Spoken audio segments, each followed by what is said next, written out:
Hey gang, this is Vicki Kelly with Golden Rule Trades. This is Summer Trading Tips Part 6. Let's talk about position size. We have already talked about how we want to use micros instead of minis, size down. However, this is how I want you to also adjust your position size.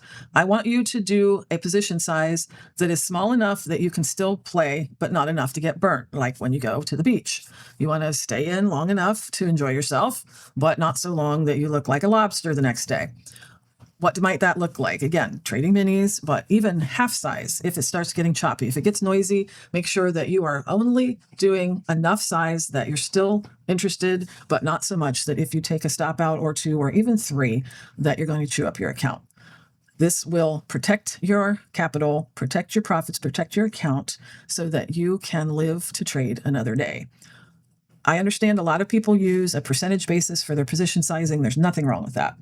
But when we get into chop, when we get into a lot of noise, we need to protect our profits and protect our accounts. So you need to make sure that you size down, not so small that you don't care. It still has to be big enough that you can see some meaningful gains, but not so much that if you take 2 or 3 stop outs that you're going to go on tilt, you're going to start revenge trading, you're going to start making mistakes. That's what we want to keep from happening, especially when it gets noisy like this. Thursday, July 30th, 2 p.m. Eastern, there's a free webinar, Why You're Struggling to Trade Consistently and What to Do About It. It is not as complicated as you think. So we'll talk about that, and then I'll walk you through the morning method live, and I'll show you what my students are using to address this. So don't miss it. Link is below.